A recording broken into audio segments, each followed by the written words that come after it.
What's good, people? It's about that time to randomly relate reverse rants, no hate. So I want to talk a little bit about Anthony Joshua.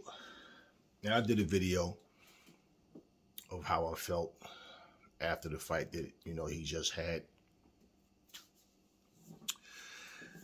this past Saturday night. And I pretty much thoroughly broke down what I really wanted to say from all different angles, So he and Jermaine Franklin went in there and did what they had to do. Now, I wasn't impressed with what I saw Anthony Joshua do. In fact, I saw Anthony Joshua do a lot of basic stuff. However, the basic stuff is what a whole lot of very talented fighters forget. Now, when I say I wasn't impressed, that's what I mean. I don't think it was a pitiful performance, a bad performance. No. Tell you what, and I hear all these different fighters and all these different channels just being biased as hell and going with whatever the popular word is. This is what people are failing to realize. And let me say this, okay? I'm not training Anthony Joshua, neither are you. So whatever Derrick James is doing with Anthony Joshua in training and things that he see, that's what he's working on. I'm pretty sure Anthony Joshua look at the video and realize, even in the ring, man, it's things I want to do, but you know what, this is working, let me just stick to it. And I'm pretty sure the same thing. Derrick James is things that he wanted more out, he wants to see develop in him, but Derrick James himself said things that he do with Errol Spence, Frank Martin, and Charlo, he can't do the same things with AJ because they get it. He's been working with them longer. They know what he wants. Okay? He has to simplify it when he does it with AJ so he doesn't overcrowd his mind with, the technique and tactics that he wants him to work on and display for him, right?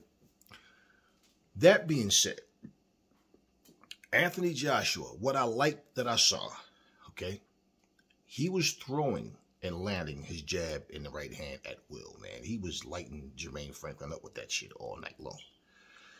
Now, when he tried to lead the left hook or the uppercut, he was missing. So, what he was doing is he lead, but when he get inside, he ripped the uppercut. What was missing, though, was the combination punching. Okay. People are saying, he was terrified, he's scared to get hit. I didn't see a scared Anthony Joshua. Even in his face, compare even his facial expressions in this fight versus when he fought Usyk. He's had this worried look, this confused look on his face, like the whole fight. Against Jermaine Franklin, he didn't look like, I'm scared or I'm nervous, I'm worried, I can't hit the guy, I'm frustrated. That's what you saw against Usyk. It wasn't so much him scared to get hit, it was more he was frustrated because he couldn't really get to Usyk like he wanted to. People say, he should have worked the body, he should have did this. You guys would get your fighter knocked out. And if you were fighters, you'd be knocked out. Anthony Joshua is 6'6". Jermaine Franklin is what, 5'10"? Why are you throwing body shots at a guy that damn short? I mean, let's be real. Okay? And it's not like Anthony Joshua has cat-like reflexes where he can throw the shot and then, he's giving Jermaine Franklin what he needs. He's getting closer. He did what he was supposed to. He stayed on the outside and kept it long. When you box and you fight that way, people are going to say you're a boring fighter, which is why I don't know why they keep bringing up Chris Bird, talking about, Chris Bird was, because Chris Bird was 1-2, 1-2 all night long. Jab, right hand, jab, right hand, jab, jab, jab, jab, jab, jab, jab, right hand. That was Chris Bird. So I don't know where they come from with this whole, now he was slick on the defense and everything, but Chris Bird didn't have a big variety of combinations and all of that. He threw punches to try to get you out of there. If he cracked you, he tried to put pressure on you sometime, or if he felt like he was behind and around, he tried to steal around that way. But he wasn't no guy that came in and just had a big array of punches. No, he didn't. Anthony Joshua, physicality, 255 pounds, 6'6", muscular. He should be knocking everybody out. He used to. Okay? You have to look at what he has right now. First fight under Derrick James. Hopefully he gets better. We'll just have to see. All this talk about he should hang it up, he should this, he should that. Roy Jones stuck around way past his prime. Holyfield stuck around way past his prime. Derek Chisora stuck around way past his prime and still here. You know, Mike Tyson stuck around way past his prime. How many different fighters? Muhammad Ali. But for some reason, people are acting like Anthony Joshua is the worst fighter in the world. It's like he just won a unanimous decision. Might not have been that impressive, right? Overall. But I like what I saw him do because he made it look easy. And that should be a confidence builder for him to understand. Yeah, AJ, you are fucking long compared to this guy. Stay behind that stick, right? The explosiveness that he used to show, and there's times when I'm looking where he could have attacked or could have... Listen, he has what he has. Now, also what they need to work on with Anthony Joshua. When Anthony Joshua sets his feet, he stands there and he'll walk around, right? He'll circle around and he'll kind of stand there. And as soon as he stands there, if his opponent throws, he either like kind of backs up and like try to slap the punch away and back up with his guard open. Okay. My thing with that is, at least he's moving. But a lot of times he stands there and he'll like throw the jab or like punch with you, and usually he'll shoot the jab down. But it's like if you're not ready to punch, don't stand there. When you're moving, don't circle around and then just come and stand flat-footed in one spot and just stand there. You're not ready to punch, right? And this is what I mean when I'm saying popping that jab out, keeping that distance, even just not letting your opponent be able to close the distance so easily. So there's a lot of things. But I did like the fact that he was working behind the stick. He was landing that jab and that right hand at will. And basically, I think it was the 5th or the 6th round, and then like rounds 10, 11, and 12. Him and Jermaine Franklin were engaging more. And Anthony Joshua wasn't scared. He was in there throwing punches. He was mixing it up, but he never hit Jermaine with anything. Where Jermaine was in trouble, like you know, in jeopardy of going down. Like he was hurt. So for people talking about he load up on the shots, it's like, bro, you all have this mindset that Anthony Joshua is supposed to fight desperately. Because you keep talking about load. No.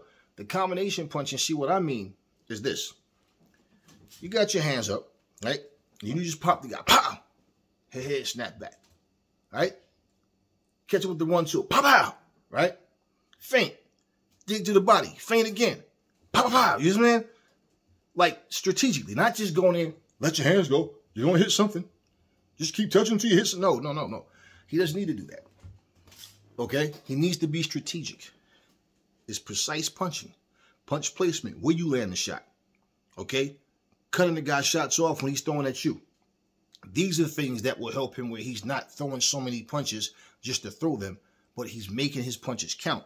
And these guys don't want to keep getting hit with that shit. When you time a guy's shot, that's when you really get him. Okay?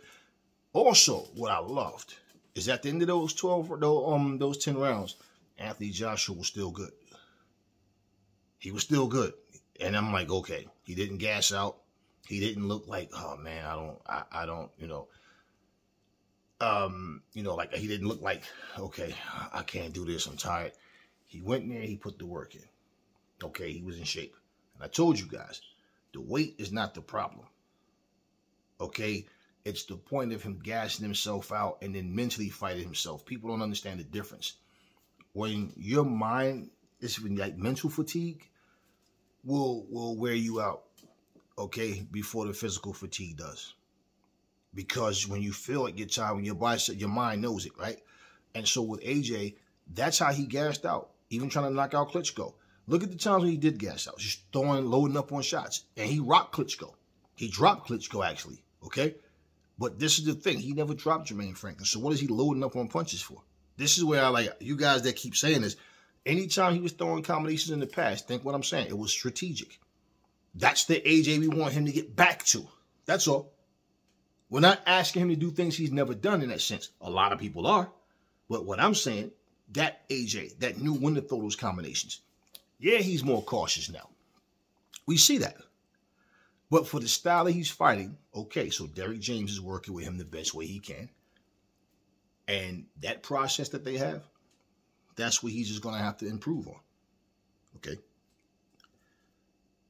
When Mike Tyson, when Cus D'Amato was no longer around, he wasn't doing the same things with Richard J. Ketty and any other guy. He wasn't doing the same things. Similar, but he wasn't doing the same things. And he was younger than what Anthony Joshua is. He was still in his 20s. You know, and when he went to prison, we don't know what happened, all, but bottom line. So all of this talking that people are doing, like when he made the Anthony Joshua made the comment about, you know, Tyson going, you know, the distance with Pinklon Thomas, you know, right? You damn right. Mitch Green, you know, guys like the Bone Crusher Smith. These guys wasn't no freaking killers, man. They were good fighters, not great, not special. They were, you know, he went the distance with him. Pinklon Thomas, though, he was, I think he KO'd Pinklon.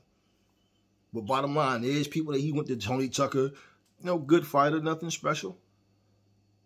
You understand what I mean? So, and like you said, why can't I? That's the thing, what I'm saying. People put so much emphasis on it. Then y'all talking about Anthony Joshua, like, but y'all act like Buster Douglas didn't whoop Mike Tyson's ass while he was in his prime. And then it's excuses. Yeah, but Mike, no. Stop, but Mike what? But Mike what? Mike got his ass whooped. That's what. Simple. So, my whole thing with Anthony Joshua, like what I saw overall, I don't think he did a bad job. In fact, it was an easy fight. It's always tougher than it looked, okay? But it was an easy fight. You understand what I mean? He didn't take no punishment, got his nose busted. That was it. Both of them, you know, Jermaine was okay. He had a couple of bruises on his face, but bottom line, he just pretty much outclassed him all night with basic shit. Okay? His coach said, listen, he did what I asked him to do, and I wanted him to work on the basic, and that's what he did.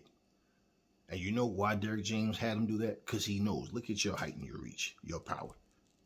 Man, you got enough speed to get the shots there. You just have to believe in it. Just do it. You know, you could beat him with the basics. Did I or did I not say? Did I? Okay? Or did I not say? There are guys that Anthony Joshua, a lot of them, that he can fight the same way he fought Usyk, and he will easily outbox them. It's just he can't do it with Usyk because Usyk is just that much better than he is. Did I not say that? So is it just a coincidence that he just completely outboxes him? Those 2 rounds that were given to Jermaine Franklin, they were given to him. I don't even think he won those rounds. I had a complete shutout. Flat out. You can say the rounds that they gave him, yeah, they were his best rounds, but I didn't feel like he won those rounds. But regardless, okay, whatever it was, 12 rounds, 10 rounds, however long they fought, bottom line, they went the distance, okay? And so at the end of the day, my whole point is this. The man is a work in progress. Okay, this is his reset. He passed the test. Much better than Dillian Whyte did. Yet, he's still getting scrutiny. Oh, he's finished. He's done. He's a bum. This guy will knock him out. That guy will knock him out. Now you got Joe Joyce talking about, because obviously he's fighting Zhilei Zhang. And now he's talking about Anthony Joshua ducked Zhilei Zhang. How did he duck him? Zhilei Zhang was one of the choices that they had. I don't know what happened with that, the tour of China and all of that, the stuff that they wanted to do with Anthony Joshua. I don't know what happened, but Zhilei Zhang didn't call out Anthony Joshua and he said I'd fight him, then change his mind. No, he was one of the people that was that name that came up, Wilder's name came up. So being that Joyce is fighting Zhilei Zhang, what that is this. Zhilei Zhang is not a popular fighter. So for Joe Joyce, it's like I'm fighting the guy that AJ avoided. He's promoting himself. He's promoting this fight. That's all that is. Okay? How the hell did he avoid somebody when it's like, okay, maybe Zhilei Zhang, maybe this person, that, whoever are the ones that put the fights together, okay? But at the end of the day, then you got people talking about Tony Bellew purposely started a fight with Jermaine Franklin's coach to distract Jermaine Franklin and to distract the coach so he couldn't give instructions properly just so to give Anthony Joshua the edge. Now you got Jermaine Franklin saying that the referee was cheating for Anthony Joshua and, you know, all this different stuff. You know, he's saying he love fighting in the UK. He don't mind fighting in the UK, but not against another British fighter. Okay. I thought that, you know, as far as the fight with him and Dillian Whyte, we already know a whole lot of people, most people voted that, yeah, Dillian Whyte lost. Whatever. This fight, he's talking about the excessive holding, but I'm going to tell you guys, if you didn't watch the fight, watch the fight. Jermaine Franklin was initiating a lot of those holding exchanges. And what he was doing, because he's the shorter guy, he would come in with a punch, but he would put his arm into AJ and he would hold him with the other hand. And at times he would put his forearm in AJ's throat and grab with the other hand. So AJ's grabbing him. That okay? So when it's quick and it may look like AJ's grabbing him because he's running in. No, he's running in and you can't land a punch when you're this close, okay? Nothing effective. What you gonna throw a slap up top? You know, that's what he was doing. So I'm just looking and it's like, okay, if you really feel like that, okay, fine. But he definitely was doing a lot of the holding himself. And, you know, he said he got frustrated. And because the referee was allowing Anthony Joshua to cheat, this is what he said. He lost focus of his game plan. Okay. That's an excuse. Okay. Because you train to fight. The mental game. Okay. We talk to fighters. We go over what could happen, the possibilities, what if you get cut, the type of mentality that, you know, how to deal with this kind of shit as well. It's not just the training, just the punch in the bag, just the sparring. It's all that stuff. And as a true professional, you know, let's go back to Floyd Mayweather, Victor Ortiz. So Floyd Mayweather smacking him around the ring. Victor Ortiz gets upset because he can't catch Floyd. And basically, you know, Floyd is just basically playing with him. Well, he gets frustrated, right? He gets angry. Fuck frustrated, he gets angry. Okay, due to his frustration, he dips down, lifts up, bam! Busts Floyd's lip open so bad that Floyd could put his tongue through the hole in his lip. All right? Well, the referee, Joe Cortez, you know, he penalized him for it. Victor Ortiz is bowing and apologizing. He know he did. He know he screwed up. Okay, he lied at the end of the fight. Remember, talking about, oh, I'm not a dirty fighter. I was coming forward in my momentum. Floyd pulled me, and that made my head slam into him. Which later, some years later, he was asked about that headbutt. He said, yeah, I did it on purpose. He said, if I could do it again, I'd break his jaw next time. We all knew it was a lie. But you see people, oh, Floyd snuck him. No, Floyd didn't sneak him. See, what happened was this.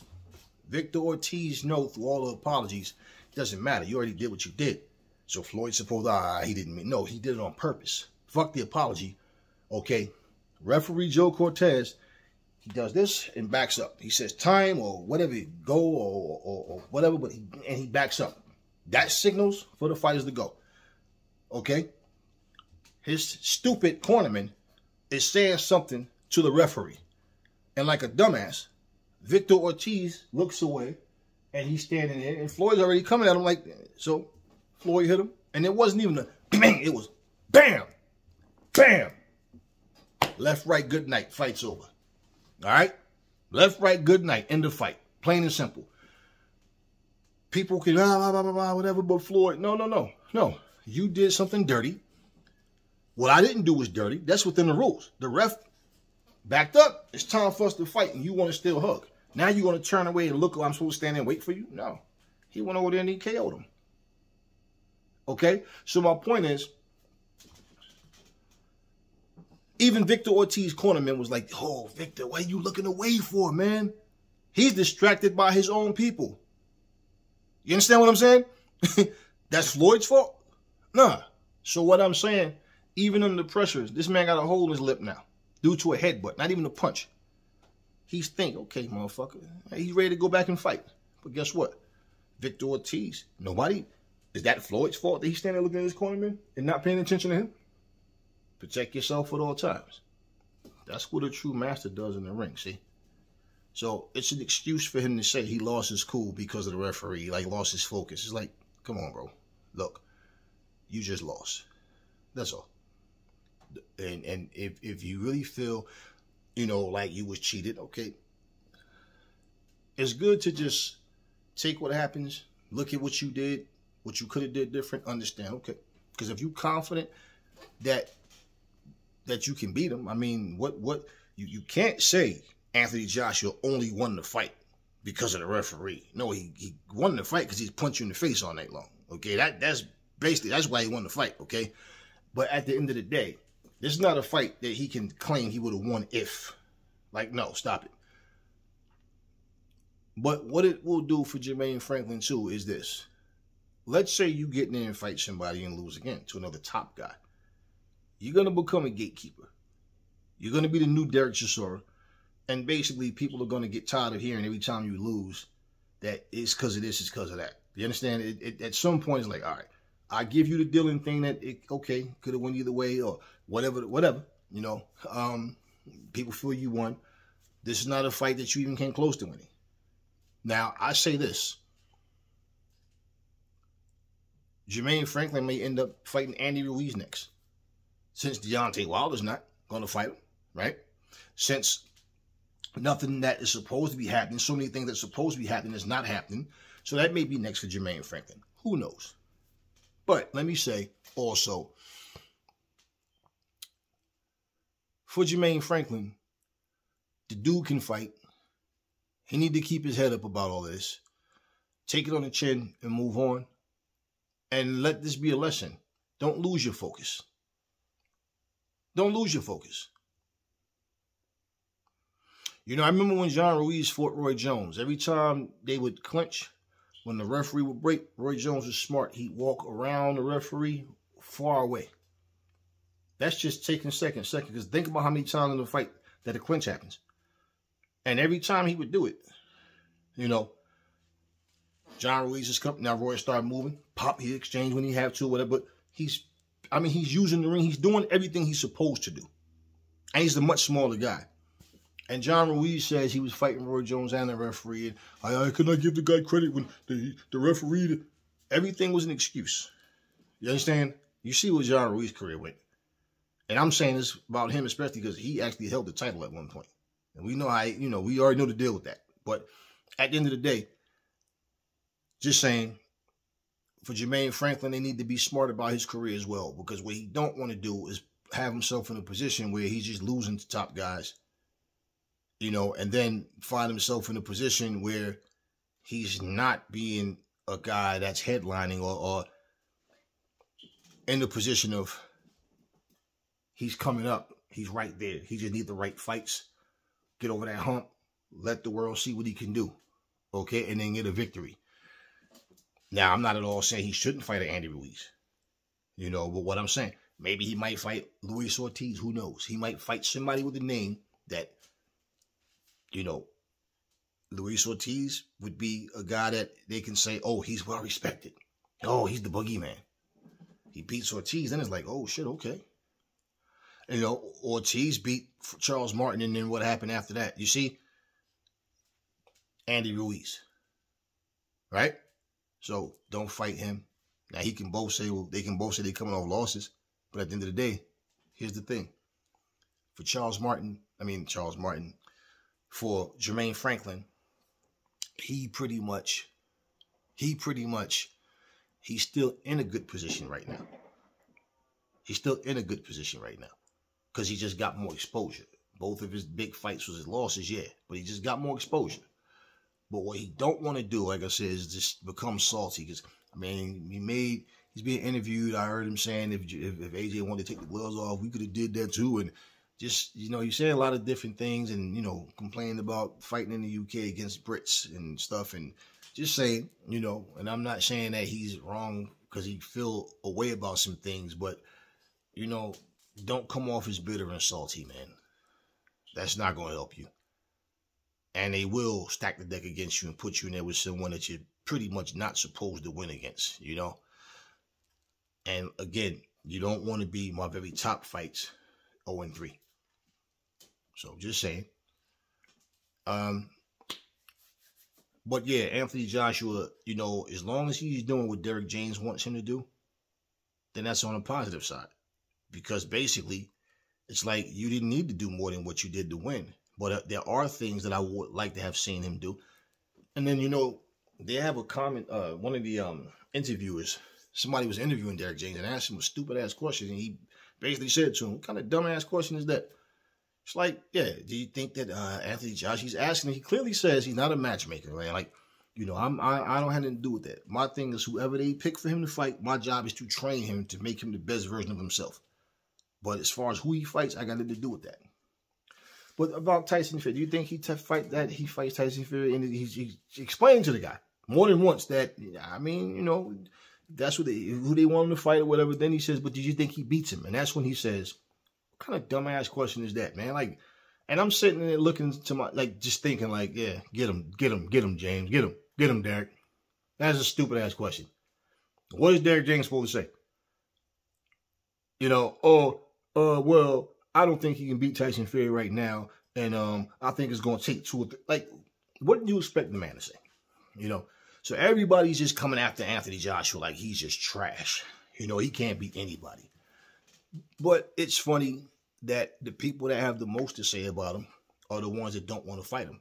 And so even for Otto Wallin to say, oh, please give me a piece of Anthony Joshua. Well, Otto Wallin or any fighter who wants to fight a guy simply because they think they see weaknesses, that doesn't say much about you guys.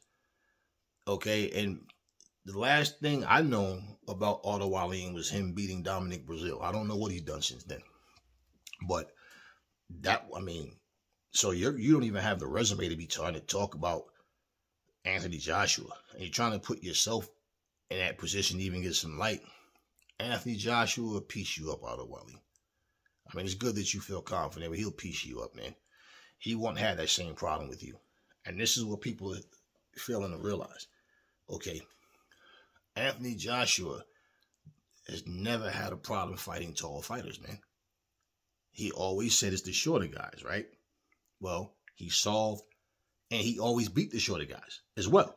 Okay, he only lost to Ruiz and Usyk, but basically, there was a couple of guys, Takam and Pulev, with the height difference, and him used to fighting the taller guys. Taller guys in general, because you got to punch down at guys.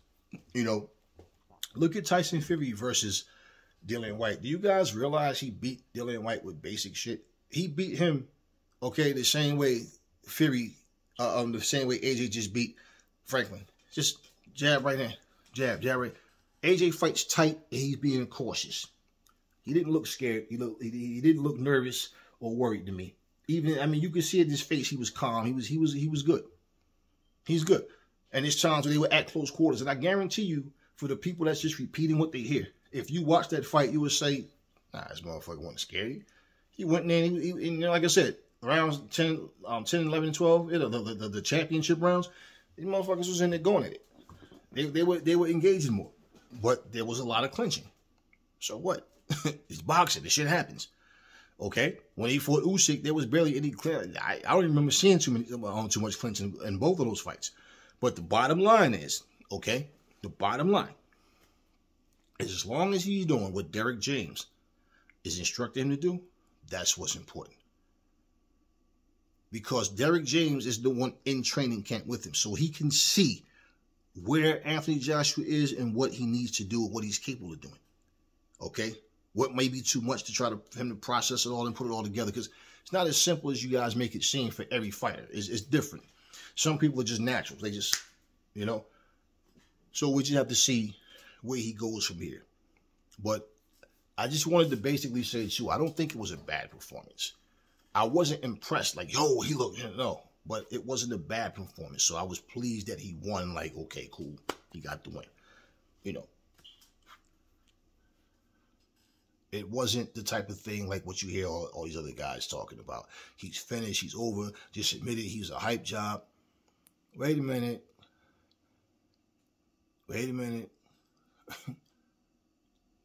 Don't make me start digging up what happened to other fighters. Let's not do it. But at the end of the day, for everybody talking about what this guy would do to him and what that guy would do to him, one thing about Anthony Joshua I respect is his heart, man. Like, he don't care getting in there. My thing is, and I'll say this about any fighter, that's all well and good. But if you can't fix the things that's wrong with your style, it makes no sense. Okay? Because whereas you could have been prepared properly and better, and then you're not because you're eager to just jump in there before you correct those things that's causing you to lose. You see? And that's with any fighter. So I'm never the guy where I'm saying, nah, man, I wouldn't put him in there like I'm scared for the guy or something. No. I didn't think it was wise for him to try to jump in there with Fury or anybody else, you know, when he was that meltdown that he showed, but he even explained that later. Okay, last weekend he explained that. But at the end of the day, just saying, because if you're not in your right mind, if you're not ready, you're not fit enough mentally, what's the purpose of going there? Just to prove people wrong that I got heart to go in there? Just to go in there and lose? Nah. Makes no sense. So, the 9 weeks that he had with Derrick James, let's see what happens from this point on. And I'm really interested to know who his next opponent will be against. Because at the end of the day, it's like, you warriors, right? You want the fight. Make the fight happen. No excuses from Aries, no matter who loses or wins. But people have a way of not wanting to say what they did wrong. And the thing about Anthony Joshua is he'll say things that people take as weakness. Is things I've heard him say that I took as weakness. That, yeah, you can, I mean, it's certain shit you just don't need to say. Okay, your opponents are listening to you. But one thing about Anthony Joshua, he's honest about how he feels. Okay, so how many times have we heard a guy sit there and promise that he's going to break somebody's jaw? He promised he's going to beat this person within the inches of his life. He promised victory. He's going to knock him out in 3 rounds. And then he goes in there and nothing happens. And then they jump up on social media and make clowns of themselves to try to, you know, make people forget about what just happened to them through their little comedic style of trying to make these bullshit videos, like, you know. But I think that as far as Anthony Joshua having Derrick James with him, I think it's the best for him. Because when you're doing film study and you're breaking down what you're doing, like, and what you should do, this has to come out while you're doing this, and then in the ring, and you got, I mean, come on, man. He's in the same gym with Charlo, with Spence, Frank Martin. So he's getting to see some really good, solid fighters in there, all right? I'll give you all a quick story. I remember there's a guy that, you know, real cool with, real close with. He fought a guy. The guy was just way too fast, man. He's like Roy Jones type speed, power, you know, flashy, flair, all that stuff, right?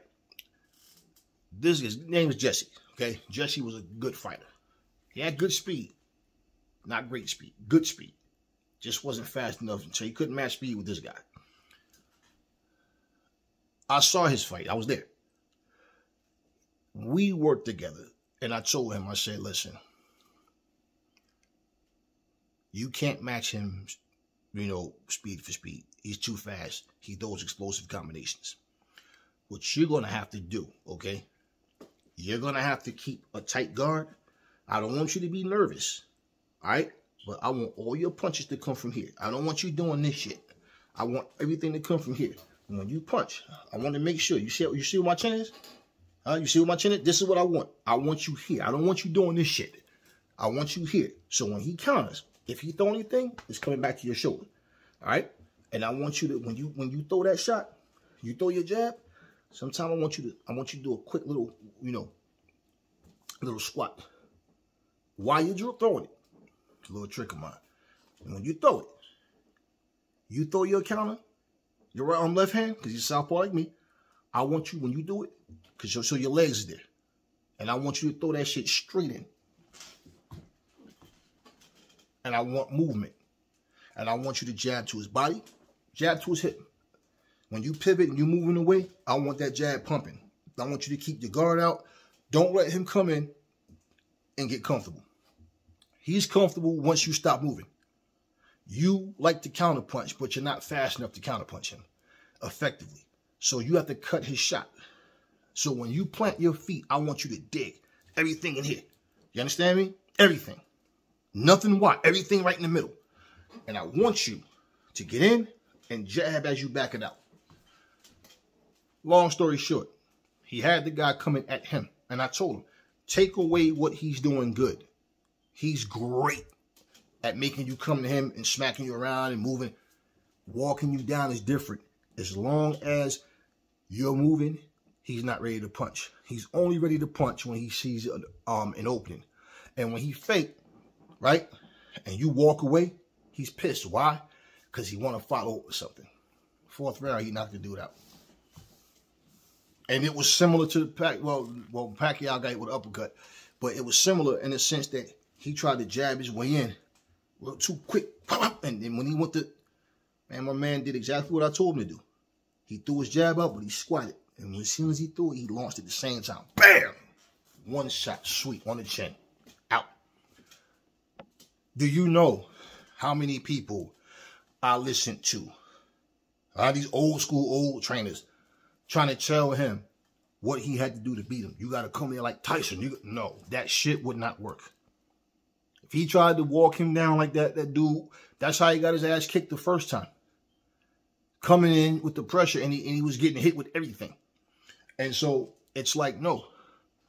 I look at what a fighter has in the best possible way that you can win a fight. Okay?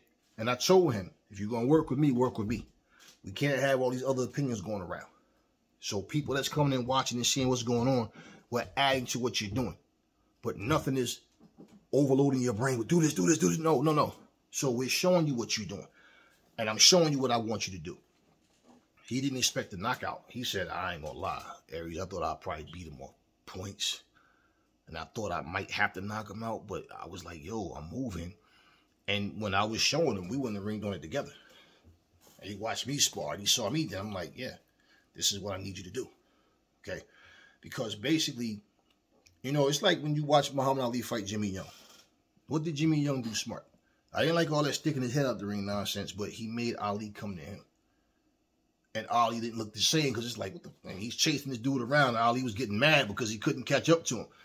You understand what I'm saying? And it was different. And he would throw his shots and move. And so it's like now Ali's used to dictating and the pace and dancing around. And, you know, now it's different. Ali's walking down Jimmy Young. You know what I mean? So that's what it comes down to, man. It wasn't like, oh, we got to rebuild you from the ground up. No, no, no. This is just things you have to do, man. That's all. It's like you're dressed to go outside and it's freezing cold. You already dressed, right? You just might have to change your jacket. Everything else is good. Put a warmer coat on. That's all. Now you're ready. Let's go. That's all. It's not trying to recreate you. It's adding to what you already do. Being smart. You know, if you guys watch Bivol versus Canelo, I've been telling you guys, you know this. Basic shit will take you a long way. Did Bivol not beat Canelo? Who's called the face of boxing with basic shit? Did he not do it? Yeah, he put more of an attack where he was throwing, you know, punches than Anthony Joshua was doing. But Anthony was throwing different shots. It was just one shot at a time. Yes, like I said, he need to get them combinations working. He need to get that jab pumping more.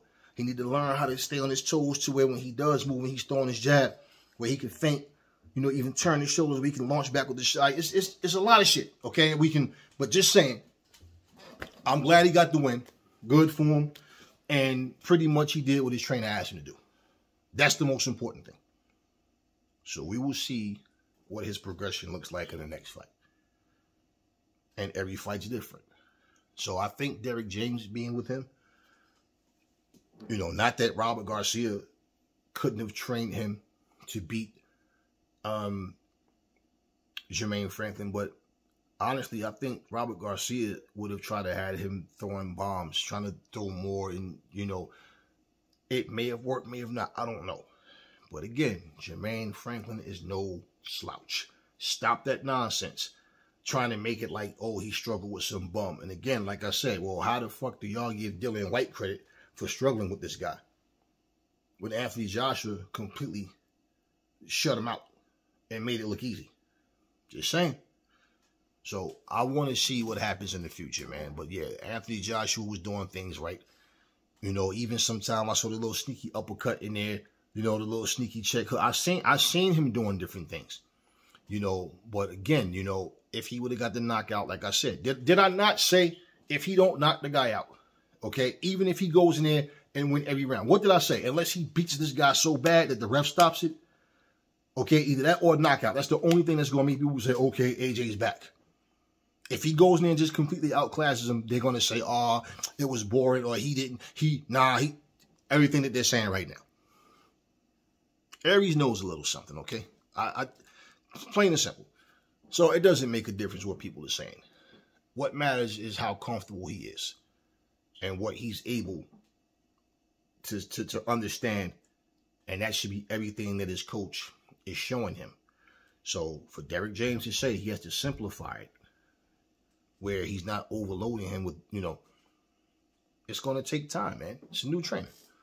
It's a new trainer, man. It's like I can fight either way, orthodox or southpaw. Either way, I'm good. But it's like somebody fight southpaw their whole life, and now all of a sudden, let's say they hurt their hand, their lead hand or something, whatever now they have to go, orthodox, right? They decide to fight orthodox, and they're not used to it. That's why you work on everything, so there's no weaknesses, man. That's why you have to work on everything. All right. Anyway, talk to me in the comment section. Let me know what y'all think about Anthony Joshua, and the fact that he did what Derrick James asked him to do. Did y'all notice certain little things that he was doing in the fight that was working for him? But because it wasn't an abundance of it, people are overlooking it. Let me know what y'all think. Never fall in love with lies. Remember, the truth brings hate out of people, and I will catch y'all on the next video.